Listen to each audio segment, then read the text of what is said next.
Hi, I'm Sebud, and welcome to the first of a bunch of videos in this series in which I will explain the automatic asset creation workflow in Blender.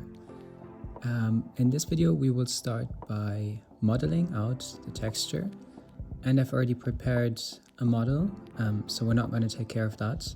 We will just be modeling the texture. And let's start by figuring out how the general concept is of doing this.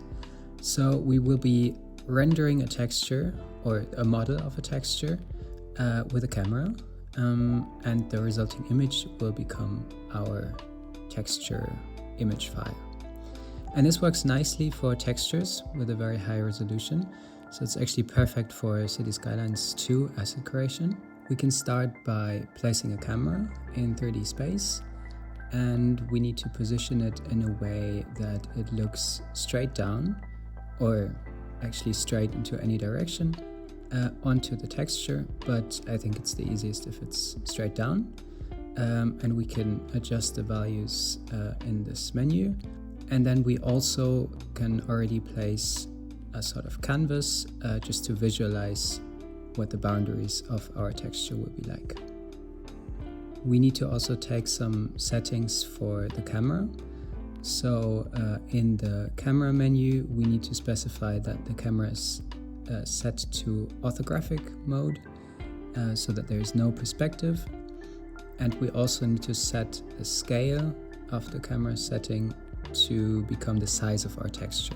So this is actually the scale of meters.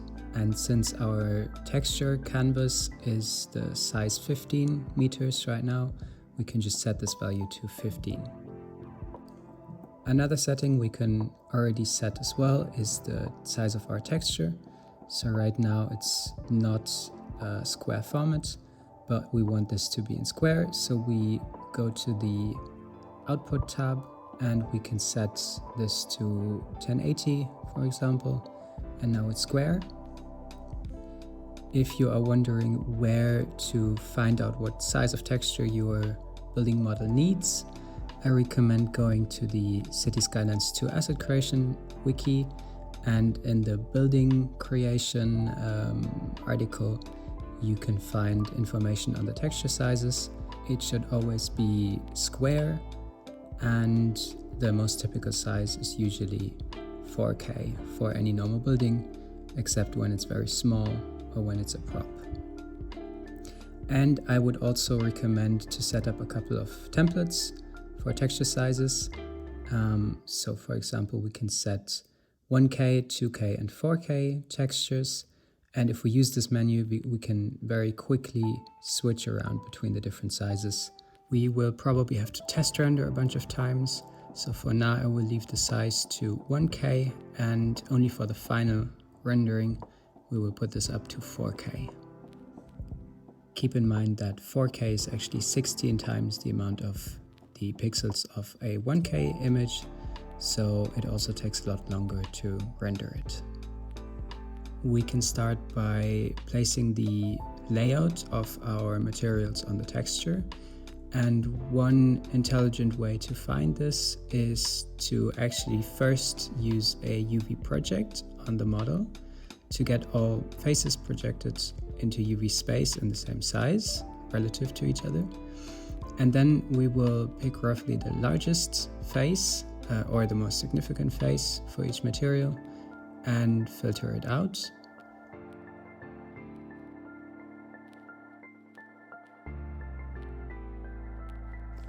And then we can separate them and puzzle them all together in a way that is efficient in the texture area. This step is not super necessary, but it helps in being a guideline when we start modeling.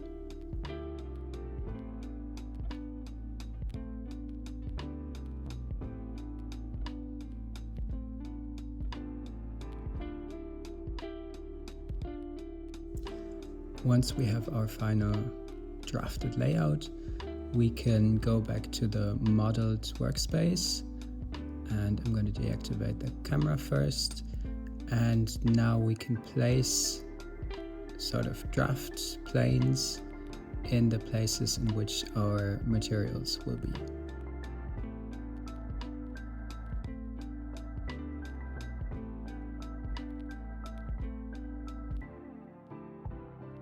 So our building that we are doing needs some roof tiles, and here's some inspiration for that. We need to model essentially the relief of the roof tiles, and they usually have this sort of round profile and a flat section, and we need to kind of module that into 3D space. And also the fact that these tiles tend to overlap, so they're put on top of each other, and then you always have a space going down from one to the other. So we need to include both of these things into the 3D model.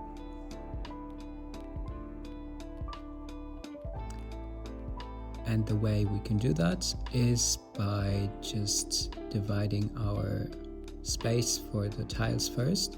And I've checked that we need approximately 20 tiles on top of each other, and whatever looks right for the horizontal tiling, just like this maybe.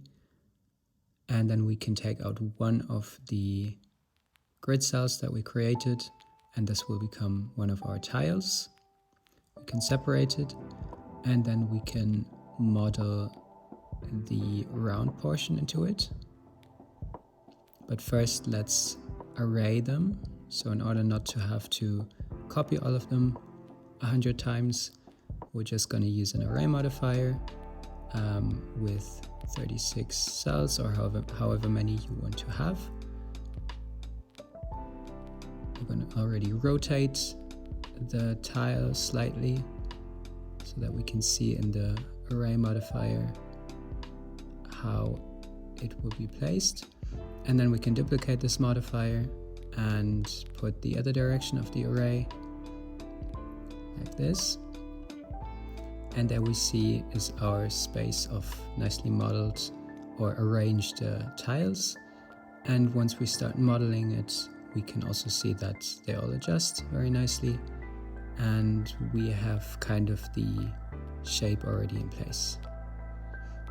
And for modeling this, I really recommend to use a lot of detail, as much as you can, really. Feel free to use a subdivision surface modifier or whatever helps you achieving that detail. The shape has to be very nice and very precise, mainly for the normal or height map that we're going to create at the end of our workflow. So feel free to spend a bit of time on getting this right. I have also separated a top section. So for the top section, it's the same thing. We're going to array, and then we're going to create a slight rounded shape. We don't need to make it very rounded because our unwrap is already rounded. So relative to each other, all the faces will be straight. And we're going to just put a small nook in the middle to make it a bit more interesting to look at. For the metal, the same thing. I'm just gonna model the sections that are overlaid, and these will produce some nice seams. We have one ornament in our building, so it looks like this, and it's sort of a sandstone chiseled type of ornament. And the workflow I would recommend for that one is not to model it because it takes quite a while, but instead use AI to get a very quick model of it. The model will be very badly optimized, but that doesn't matter for our workflow. Just download it and put it into Blender. I'm using Meshy AI, by the way, but you can use any sort of tool that you like, as long as it gives like a good readable shape. We're going to place that on our 3D space in the section where our ornament is going to go. I'm actually also going to delete everything that is around the sort of height part that we need. And I'm going to sink it into the ground a bit and then just model the outline by myself so it becomes a bit neater. This will be our foundation portion of the building, and it barely needs any detail actually in terms of the model because it's mostly flat, but I'm just going to model a small sort of crevice into it to make it a bit more interesting. And then we can also begin right away with the sandstone brick placement. So we're just going to place them as rectangles in our 3D space, arrange them, make them a bit more random. And then I'm going to solidify them, have a bit of space between them, and subdivide them a bit. And I'm also going to inset them to sort of have a bit of a flat section at the border, but that's going to be done when we put a material. And I'm also going to do a bevel modifier to have some rounded edges. In the process, I realized that we have an extra portion for just cornice ornaments of the sandstone, and I believe we don't need those because we already have a section in our sandstone wall texture, which can also serve as more detailed cornice ornaments. So we're just going to use that one. And for the cornices, I am just going to model some sections with a bit of height variation for all of the details that are below 5 centimeters in size. And we will also bevel those.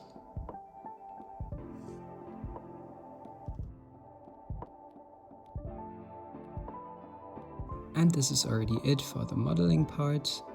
It's really not that complicated since you don't have to optimize anything, and you can array a lot and reuse a lot of the modeled sections, or even do parts of the things with AI.